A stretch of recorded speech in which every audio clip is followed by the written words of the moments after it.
Retrouvez la F1 CS Team Blabla F1 pour les 12 heures de Bathurst en GT3 le samedi 27 février à 19 h sur la chaîne télé de Twitch F1 CS.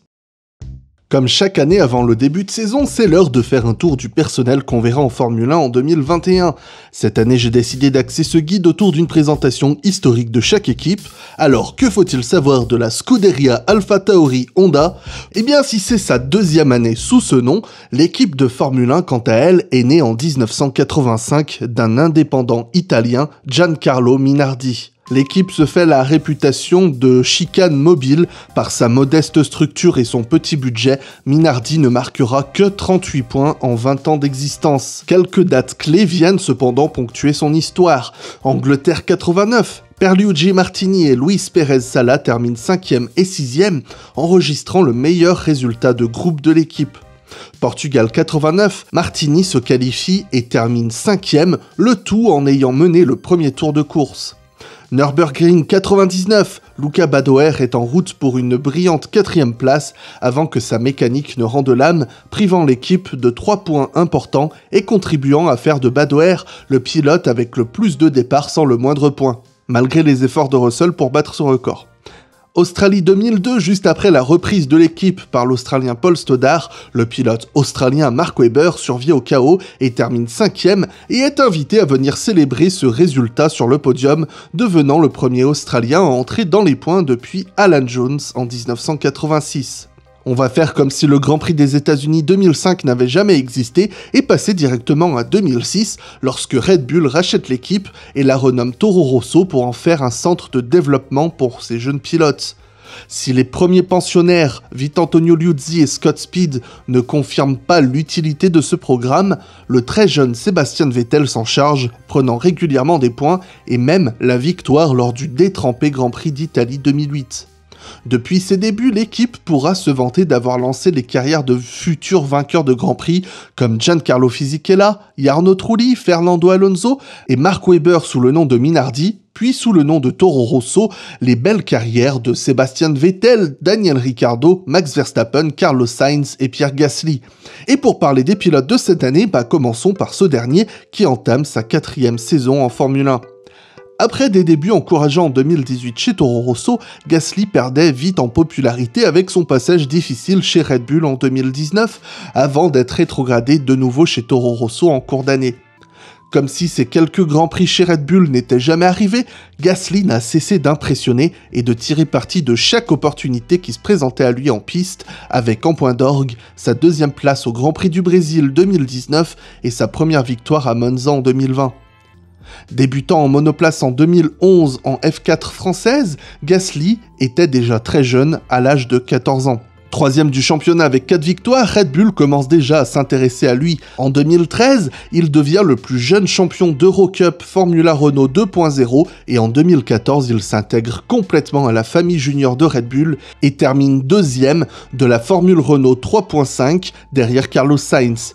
Gasly présente un CV solide, mais souffre en 2015 lorsqu'il entre en GP2.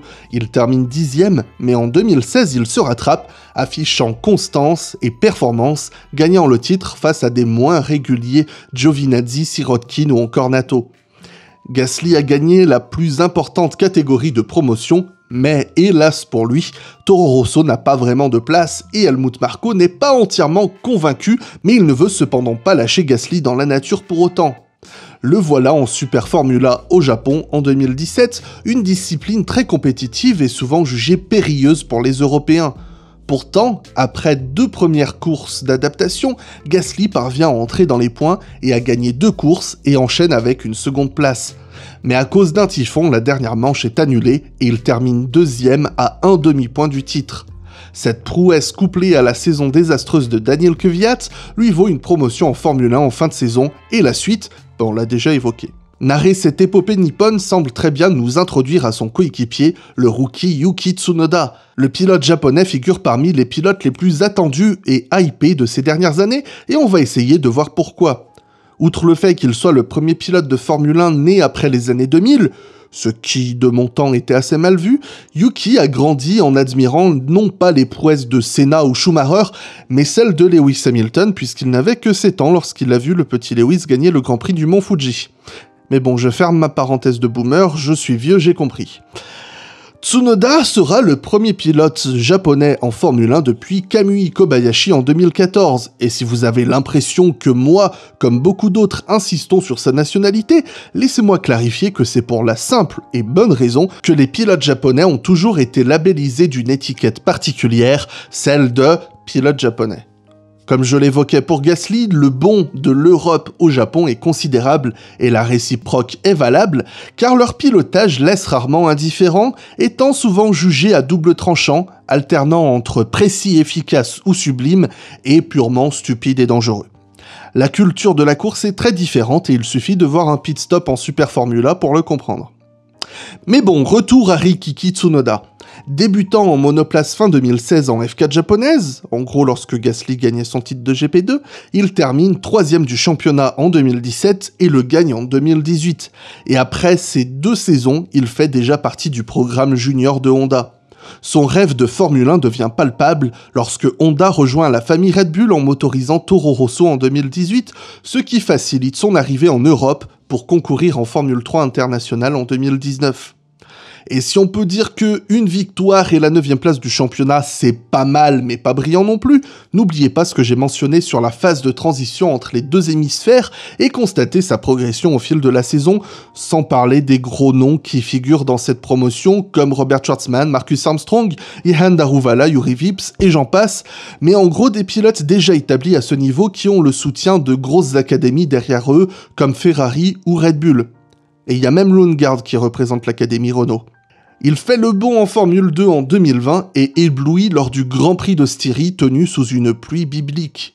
Malgré quelques errances dignes d'un junior et que sa domination sur son équipier Daruvala soit excusée par un mot des parents prouvant que Jehan avait un problème de moteur sur toute la première partie de saison, Tsunoda arrive à se montrer comme un sérieux challenger au titre et échoue en 3ème place à seulement 15 points de Mick Schumacher et 1 de Callum Ilott.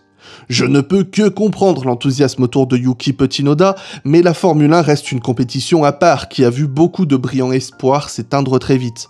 Avec un Pierre Gasly qui semble avoir retrouvé le mojo de ses débuts en tant que pilier de référence, un très jeune et prometteur espoir et une équipe encore fraîche de sa nouvelle peinture qui semble obtenir de plus en plus de pouvoir de la maison mère, AlphaTauri pourrait bien être une équipe en pleine ascension qui pourrait promettre encore quelques miracles en 2021.